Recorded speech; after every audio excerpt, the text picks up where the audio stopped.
de hoy queremos también sintonizar nuestros corazones a la palabra de Dios.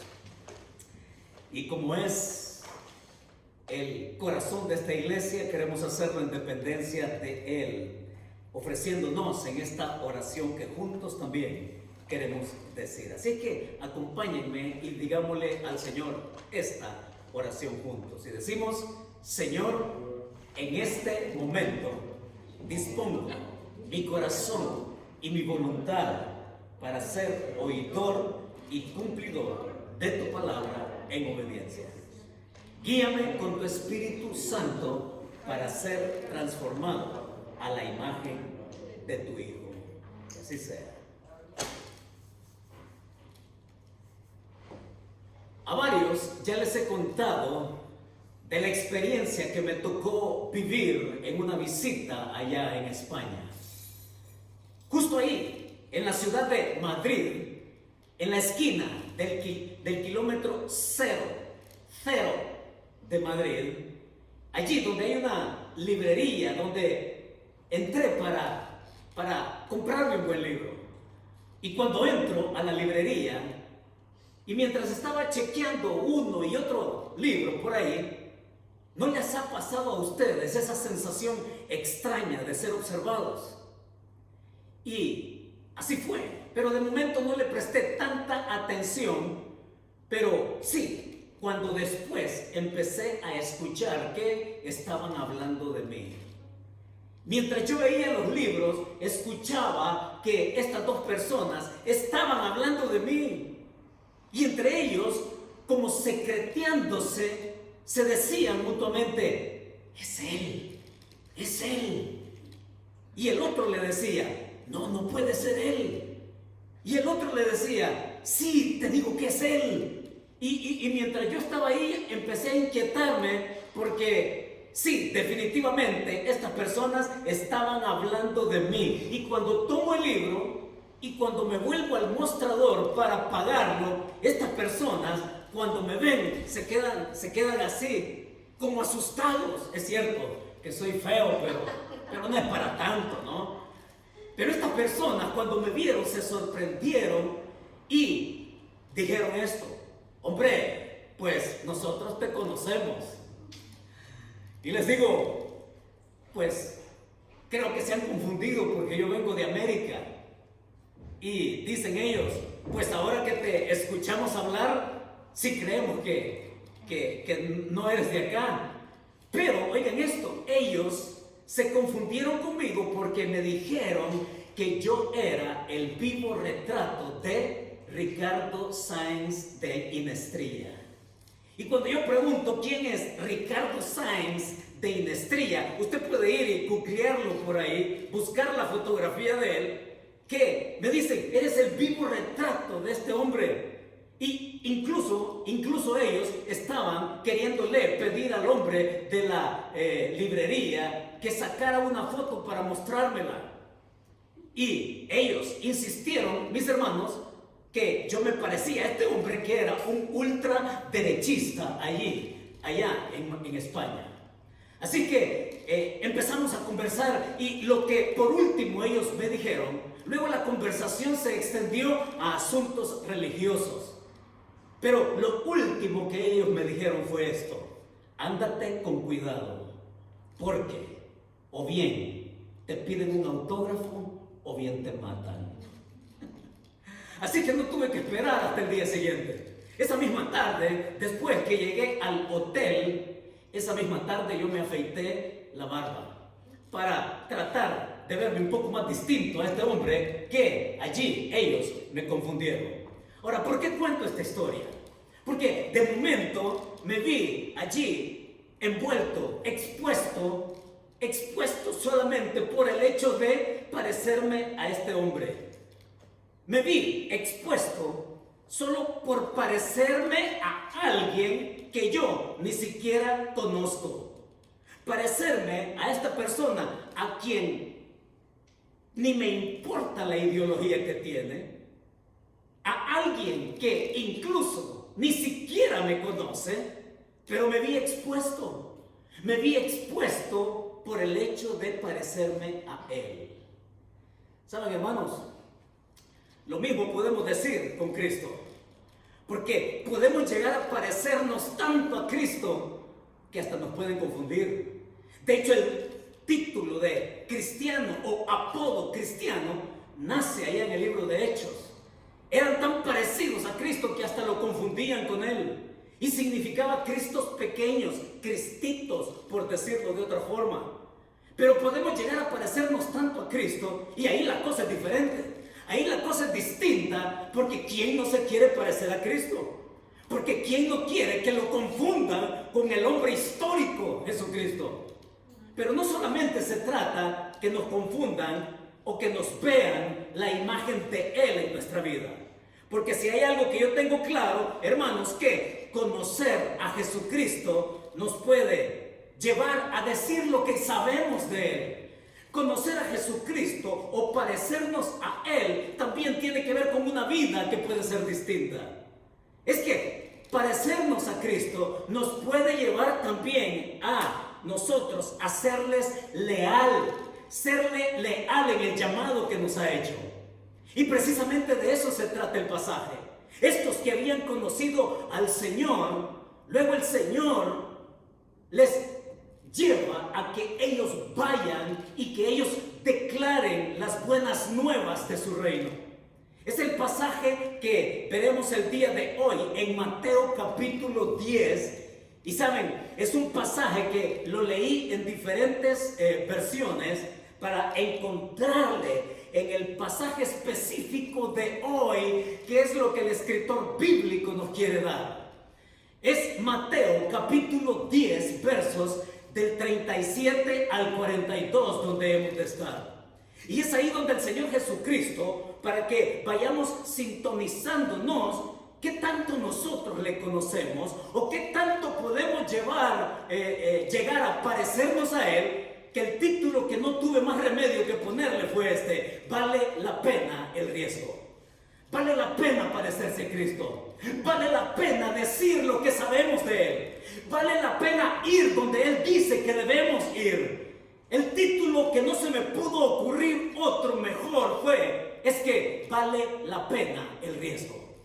Por lo que dice el versículo 37 al 42. Pero en su todo, mis hermanos, para entender bien, y créanme, tuve que luchar con este capítulo para extraer de veras los principios que hoy hemos de ver. Porque el contexto nos habla y nos sugiere de algo que todo esto acontece allá en Galilea, como lo dijimos el domingo anterior. Todo lo que está pasando aquí ocurre en Galilea. Desde allá, desde el monte de la bienaventuranza, donde Cristo se ha extendido, Él darle a sus discípulos todo lo que significa conocerlo, todo lo que significa ser parte del reino suyo. Y luego vamos a ver que en el capítulo 10, al principio, Jesús los escoge a uno por uno. Y tome en cuenta, por favor, que en los primeros versículos del capítulo 10 hasta se nombra uno por uno el nombre de los apóstoles. Uno por uno, de una manera personal, Jesús los toma. Y luego en los versículos siguientes, en el versículo 5, oiga lo que comienza ahí. Porque lo que comienza ahí en el versículo 5 se va a extender hasta el final del capítulo 10. Y dice el versículo 5, a estos 12 envió Jesús y les dio, ¿qué? Instrucciones diciendo. Y a partir de ahí comienza todo lo que está exponiendo el Señor. Termina en el versículo 42 y comienza el capítulo 11, verso 1, cuando Jesús terminó de dar instrucciones. De manera que lo que Jesús comparte acá en el capítulo 10, hermanos, es una cosa que no hemos de hacernos los disimulados de la realidad que Él presenta. El Señor Jesús en el capítulo 10 ha hablado no solamente de ser escogidos, dice que los envía y les da autoridad, de tal manera que les da así direcciones precisas: por camino de gentiles no vayáis, ni de samaritanos, dedíquense a proclamar mi reino entre su propio pueblo Israel. Y ellos van a ir. Y ahí les dice también, les advierte de con qué cosas se van a encontrar. Es Jesús que les anticipa esa realidad, pero que en medio de sus palabras, Él les está diciendo, vale la pena tomar el riesgo. Es ahí donde el versículo 16 se muestra pivotal, porque no perdamos el contexto, hermanos, antes de llegar a nuestro pasaje para entenderlo a cabalidad. En el versículo 16, el Señor les dice, yo los envío, dice, como a ovejas en medio de lobos. Oiga, a nadie se le puede imaginar que semejante descripción tenga que ver con todo lo bueno con que yo voy a encontrarme en el camino. No, es Jesús que les dice, los estoy metiendo en la mera boca del lobo. Ténganlo claro, porque conocerme a mí lo va a exponer de tal manera que lo que saben de mí y lo que van a decir de mí a otros, esto va a conllevar también consecuencias. Continúa ahí. Y el Señor les dice que se van a exponer a arrestos, persecución, y serán encarcelados, y van a ser mofa de ustedes, y van a ser odiados. Incluso en su misma familia van a tener semejantes diferencias por lo que puedan pensar de mí. Y es así como transcurre el pasaje hasta llegar al versículo 37, donde nos situamos. Donde vamos a encontrar dos principios y donde vamos a encontrar una verdad al final de ella. Versículo 37, así que díganme que sí lo tiene, por favor, porque a donde nos metemos, hermanos, es a donde rugen los lobos, ¿sí? A donde rugen y aúllan los lobos. Versículo 37 dice así: el que ama a padre o madre más que a mí, no es digno de mí. El que ama a hijo o hija más que a mí, no es digno de mí. 38. Y el que no toma su cruz y sigue en pos de mí, no es digno de mí. 39. El que haya su vida, la perderá. Y el que pierde su vida por causa de mí, la hallará. ¿Qué encontramos aquí en estas palabras finales con que el Señor está cerrando y que Mateo cierra el capítulo 10? El primer principio que nos ofrece el evangelista Mateo, mis hermanos, es esta: es que nuestra lealtad, está diciendo Mateo, nuestra lealtad a Cristo se prueba cuando llega lo inesperado. La lealtad a Cristo se muestra, mis hermanos, o se prueba cuando llega lo inesperado. En el versículo 37, Jesús empieza a exponer una realidad que nos pone a nosotros en la realidad también de nuestro tiempo. En el versículo 37, el Señor les empieza a advertir: oiga, en nuestras relaciones más cercanas, te lo estoy diciendo, dice Jesús, para que me entiendan de qué estoy hablando. Díganme ustedes, ¿qué es el círculo más cercano que tenemos en donde, por cierto, se da por sentado que somos leales? Es en la familia. No somos tan leales en el trabajo como lo somos en la familia. De hecho, sea lo que sea alguien, un miembro de la familia, es el círculo donde, a pesar de lo que la persona puede ser, le mostramos lealtad. Lo apoyamos y vamos adelante, aún a pesar y aun cuando lleguemos a creer que no lo merezca, pero nuestra lealtad en el círculo más íntimo que se llama familia, ahí es donde valemos con la lealtad el uno al otro. Ahora, Jesús está diciendo: el que ama a padre y madre e hijo e hija no es digno de mí. ¿A qué se refiere? Está refiriéndose que yo amo incondicionalmente a mi esposa, a mis hijos, y que cualquier sacrificio que se requiera, yo estoy dispuesto a hacerlo. Eso se llama lealtad. Así como el Señor lo explica, en ese círculo para mí de lo que es más importante, oiga, yo no tengo ningún reparo en hacer el peor sacrificio que se tenga que hacer, porque se trata de mi familia. Es el círculo en donde mi entrega no está cuestionada. Entonces el Señor está diciendo: quien no ama, o quien ama a padre o madre más que a mí, está poniendo el estándar de sacrificio supremo que somos capaces de dar por alguien. Ahora el Señor está diciendo entonces lo otro. Está diciendo, pues ¿saben qué? Lo que yo espero de ustedes es algo superior a ello. Algo superior, y usted se preguntará, ¿es que realmente puede haber otro nivel de compromiso y de sacrificio por alguien? Y la respuesta es sí. Sí, porque requiere algo más. Mis hermanos, no solamente se trata de lealtad y de sacrificio dispuesto que podemos hacer al interior del núcleo de la familia. Es porque también el Señor, aquí en el contexto tal cual lo hemos descrito, Él está poniendo aquello en que en familia se creía podíamos tener seguridad. Y les cuento cómo era la cosa en la mentalidad judía. El judío creía que por ser judío y por ser descendiente directo de Abraham, entonces ellos tenían derecho automáticamente de ser parte del reino de Dios. Y Jesucristo en todo su ministerio les corrige esa mentalidad. De tal manera que el que no deja a padre, es decir, en esa mentalidad judía de que la salvación era algo que se podía heredar. La salvación era algo que yo podía obtener automáticamente solo por el hecho de ser judío y de ser descendiente de Abraham. Es Jesús que va más allá de eso que muchas veces nosotros podemos también estar equivocados. La salvación es algo personal. La salvación es algo que tiene que ver con fe. La salvación tiene que ver con creer.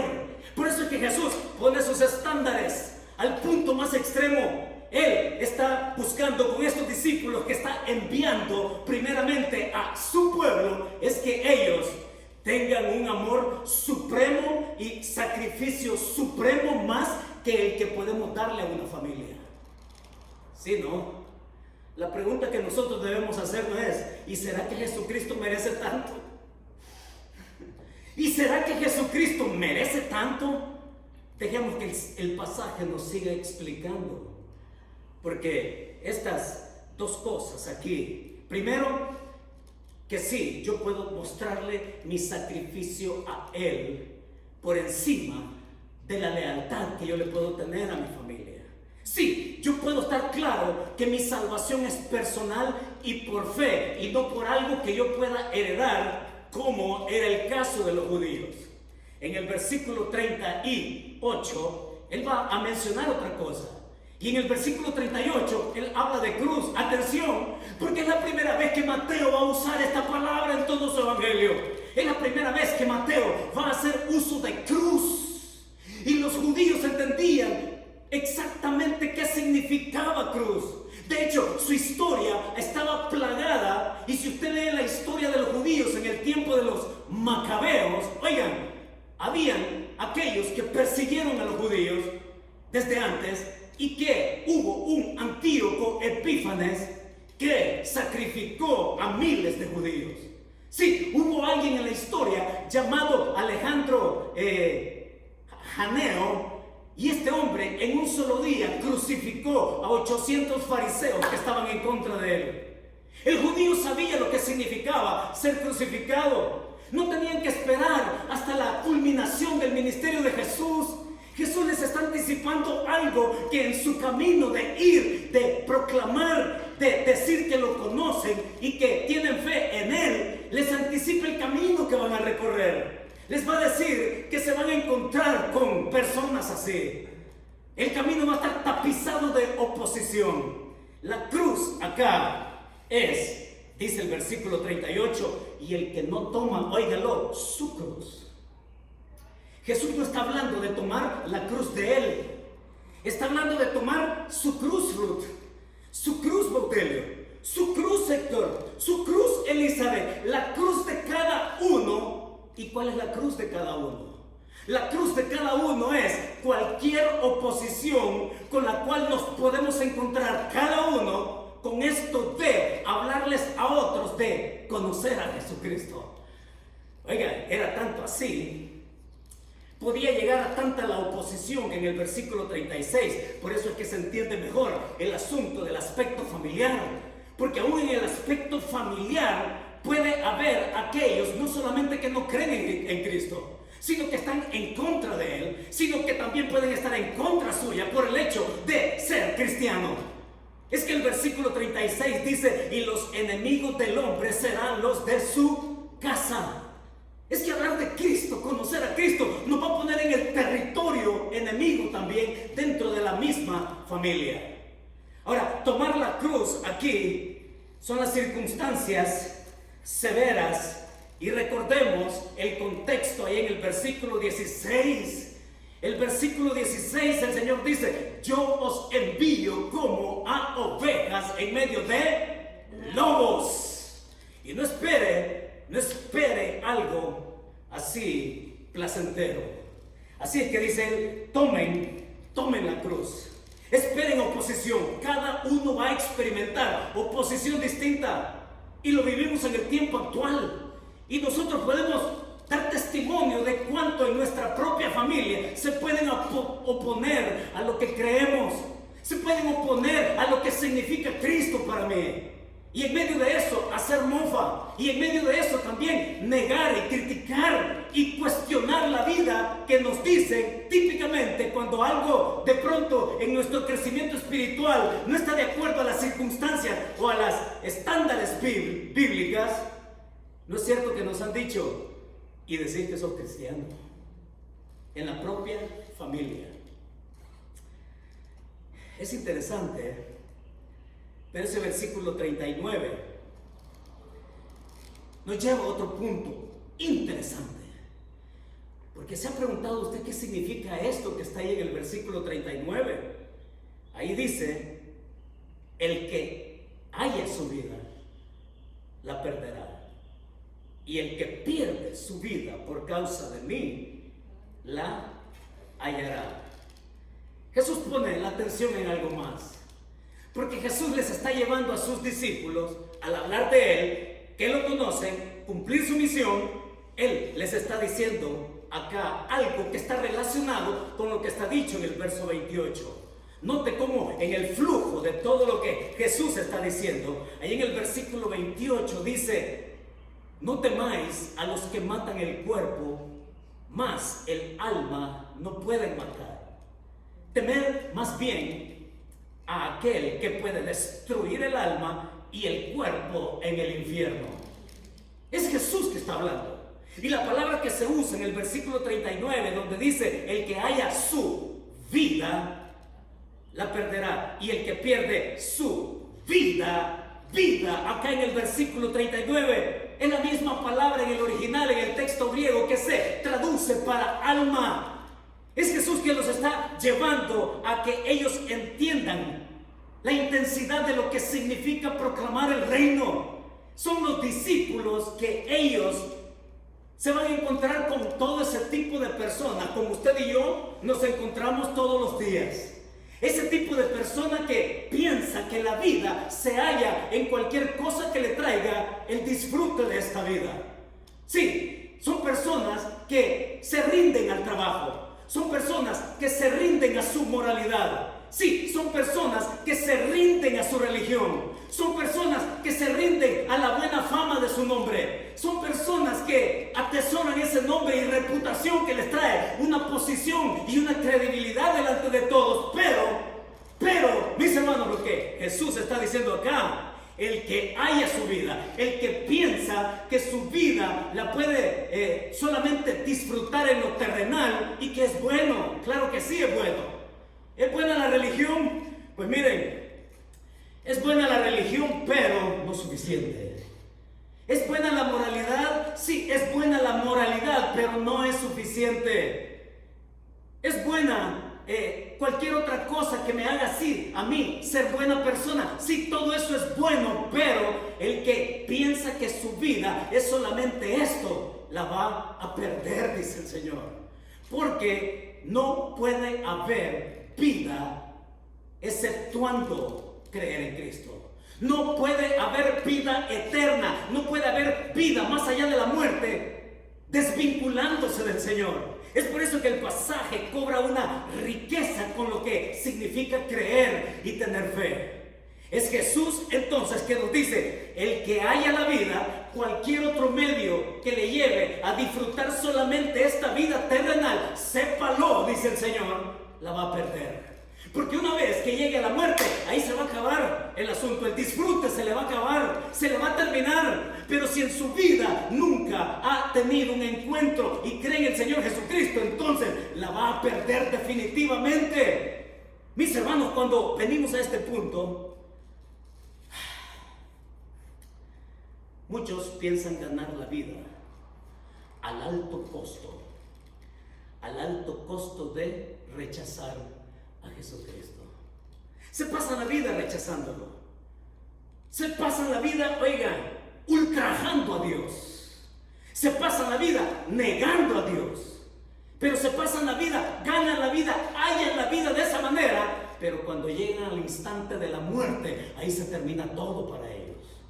Por eso que el Señor insiste, ¿no? Que vayan y hablen y digan que el reino se ha acercado. Este reino donde la vida va más allá de lo que significa la muerte. Porque la vida nos lleva al gran propósito que Dios tiene después de morir, de estar con Él y de gozar con Él. Esa es la explicación de la vida que Jesús está diciendo. Lo segundo que vamos a encontrar ahí en el versículo 40. Mire lo que dice el versículo 40. El que a vosotros recibe, a mí me recibe. Y el que me recibe a mí, recibe al que me envió. El que recibe a un profeta por cuanto es profeta, recompensa del profeta recibirá. Y el que recibe a un justo por cuanto es justo, recompensa de justo recibirá. Y cualquiera que dé a uno de estos pequeñitos un vaso de agua fría solamente, por cuanto es discípulo, de cierto os digo que no perderá su recompensa. ¿Cuál es el segundo principio? El segundo principio que el Señor les lleva a decir a sus discípulos en este cierre de las advertencias que les está dando de a dónde van a llegar y con quiénes se van a encontrar. El segundo principio es este: nuestra lealtad a Cristo propicia que otros también respondan a la gracia. Y note cómo insiste el Señor aquí en recibir, lo cual supone también que se puede rechazar. Se puede recibir, sí, pero también se puede rechazar. Y miren el versículo 40, note cómo Jesús establece una cadena de comisión. El que me recibe a mí, dice, o el que a vosotros recibe, me recibe a mí. Y el que me recibe a mí, recibe al que me envió. Note la cadena de comisión acá. Y lo primero que nosotros sabemos, Jesucristo es enviado por el Padre para llevar una obra redentora a través de un sacrificio. Y una vez hecho eso, entonces es lo que se cumple desde el Antiguo Testamento por los profetas que declararon del reino del Mesías, de Él que vendría y que establecería las cosas tal cual Dios siempre se las propuso. Es Jesús quien les habla a ellos y les envía y los entrena y les dice también que deben de proclamar ese reino. El que les recibe a ustedes, me recibe a mí. Y el que me recibe a mí, recibe a mi Padre. Pero mis hermanos, atención, porque así como hablamos de recibir, también se puede hablar de rechazar, hemos dicho, ¿no? Y usted se pregunta, ¿hasta dónde puede ser capaz alguien de rechazar a Cristo? ¿Se ha preguntado eso? Es decir, puede pensarlo por un momento. ¿Hasta dónde puede llegar una persona a rechazar a Cristo? Jesús ha dicho cómo se le ha rechazado a Él. Notemos cómo en el mismo pasaje acá Jesús deja ver esto. El que a vosotros recibe, me recibe a mí. El que a vosotros los rechace, también habla de cómo es el rechazo. Acá, por un momento, ve el capítulo 9 y versículo 34. Y sígame la pista aquí, por favor, porque ahí en el versículo 34, Mateo registra de lo que los religiosos dijeron de Jesús en su rechazo. Y note cómo lo escribe él. Pero ahí el pasaje en ese capítulo 9 habla que Jesús sana a un endemoniado que estaba mudo. Jesús lo sana y este mudo habla. Y es tal así que la gente se sorprende. Pero los fariseos religiosos, oigan lo que dice en el versículo 34. Pero los fariseos decían: por el príncipe de los demonios, echa fuera los demonios. Y si usted va al capítulo 10, ahí donde estamos, en el versículo 25, también dice ahí el Señor Jesús. Es Jesús el que dice esto de lo que han dicho de su Padre. Oigan lo que Jesús dice de lo que estos religiosos dijeron de su Padre. ¿Aguantaría usted eso? Dice el versículo 25: si al padre de familia llamaron Belzebú, ¿cuánto más a los de su casa? Y note usted cómo en el versículo también, ahí más adelante, capítulo 12, verso 32, para que dé vuelta a la página, capítulo 12, verso 32. Jesús ahí ha sanado a un endemoniado también que era sordo, mudo. Jesús lo sana. Y lo que debería de ser una confirmación de este Hijo enviado por el Padre para una redención, de creer en Él en fe. Oiga lo que dicen estos, ahí en el versículo 32. A cualquiera, dice el Señor, a cualquiera que dijere alguna palabra contra el Hijo del Hombre, o sea, Cristo, le será perdonado, pero al que hable contra el Espíritu Santo no le será perdonado, ni en este siglo ni en el venidero. Y Marcos lo pone de otra forma. Marcos va a decir: ese es el pecado imperdonable. Y mis hermanos, ese es el colmo. Oiga, ¿qué encontramos nosotros acá con todo esto expuesto? Es Jesús que está oyendo que su prodigio, su milagro de beneficio para una persona se lo están atribuyendo al poder del maligno. Y no solamente eso, le han llamado a su Padre, al Dios soberano y eterno, le han llamado Belzebú. Es Jesús quien dice acá que sí, si hay algo que le pueden decir a Él y que lo pueden negar y que le pueden decir cualquier otra cosa, pero recordemos algo, Jesús también le da continuidad a su ministerio de salvación a través del Espíritu Santo. Y no es a través del espíritu del maligno que se ejercen prodigios y maravillas y milagros. Es a través del Espíritu Santo, el cual, dice Juan, el cual vendrá y les enseñará todas las cosas y convencerá, dice, al mundo de pecado, de justicia y de juicio. De pecado por cuanto no creen en mí, que Él me envió, que yo soy el Redentor, que yo los perdono. De justicia porque yo voy al Padre, dice. Voy al Padre porque he cumplido una misión redentora en la cruz, he resucitado.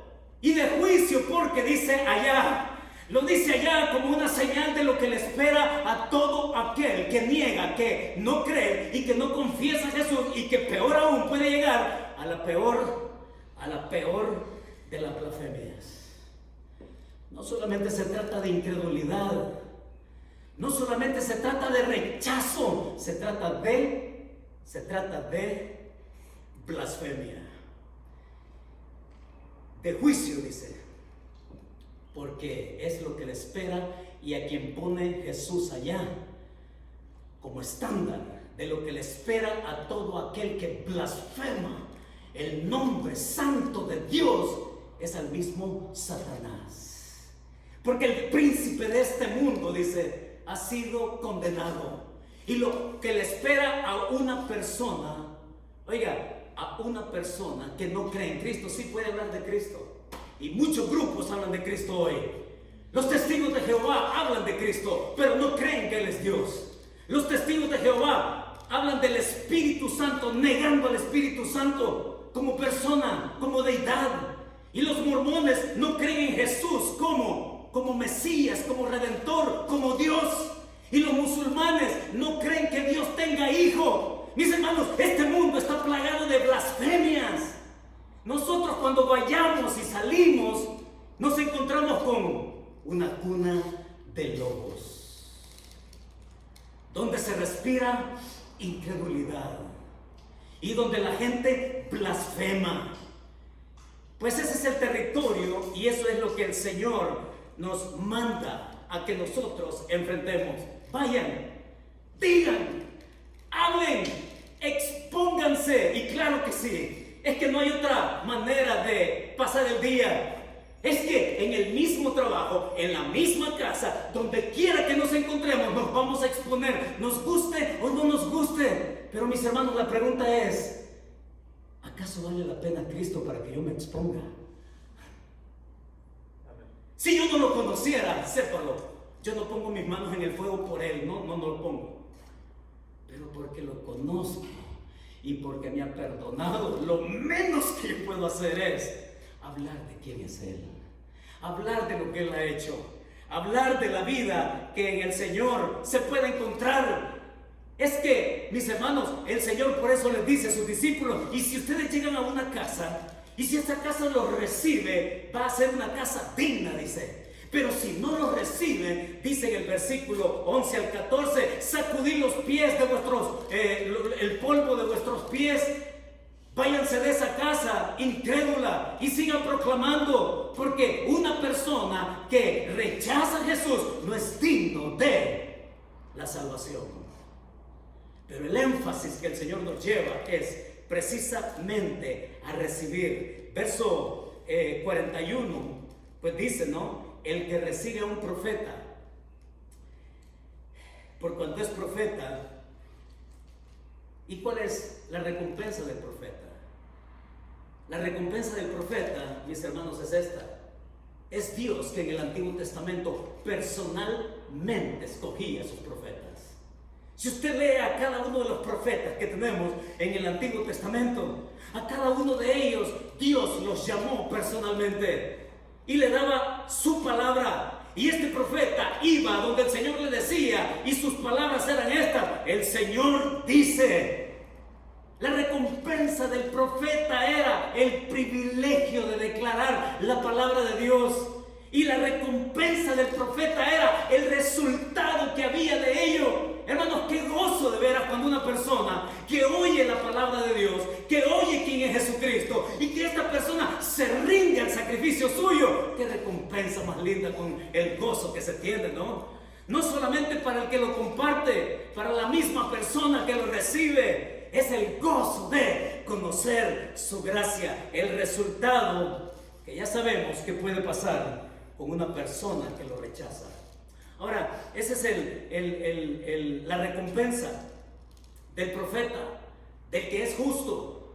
Sí, y dice ahí el versículo 42, cerrando el Señor: y cualquiera que dé a uno de estos pequeñitos un vaso de agua fría. Es que este maestro es lo máximo. Hasta nosotros, hasta un niño puede entender esto.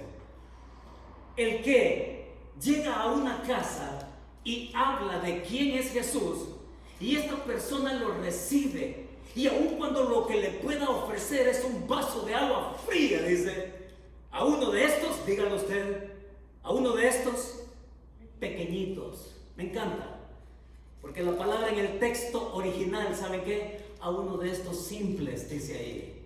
A uno de estos pequeñitos se refiere a personas sin rango, a personas simples, a personas ahí intrascendentes, a personas con poca influencia. Así eran estos hombres escogidos que iban a proclamar su reino, y cualquiera que los reciba y tienen el gozo de la salvación, y si les ofrecen un vaso de agua, estas personas son bendecidas.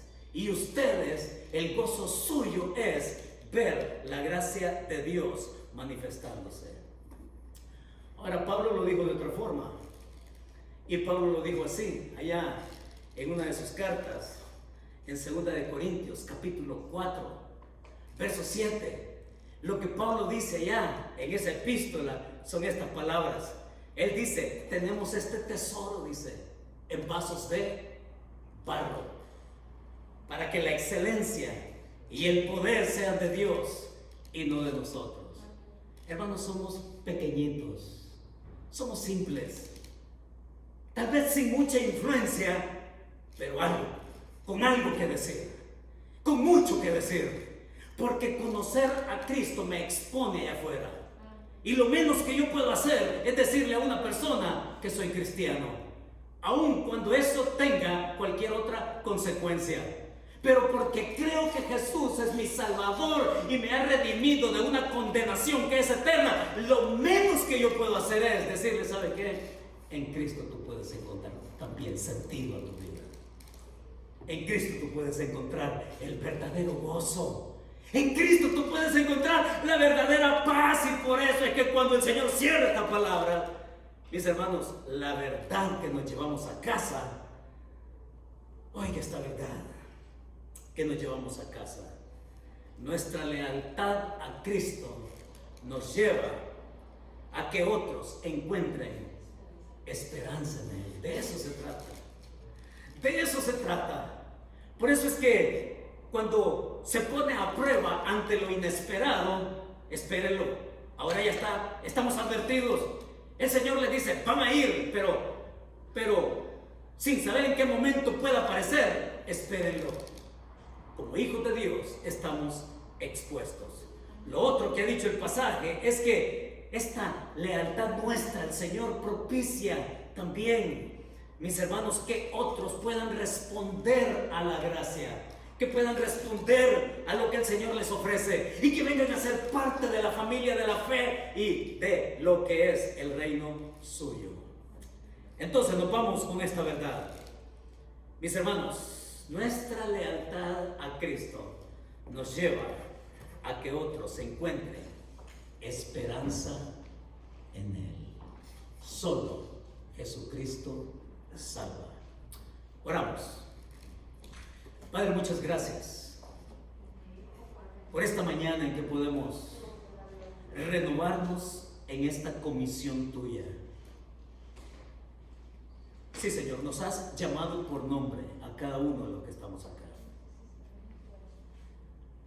Nos has dicho que estamos para decirles a otros que te conocemos, de decirles a otros qué es lo que tú has hecho en nuestra vida, que hemos perdido la vida enfocada en cosas temporales, porque al creer en ti, Señor, hemos ganado lo que es eterno. Padre, oro para que tú nos muevas y que en nuestro círculo más cercano o en nuestras relaciones extendidas podamos decirles a otros que también para ellos hay esperanza. Señor, úsanos, danos la fortaleza para cada uno tomar y enfrentar su propia oposición al creer en ti.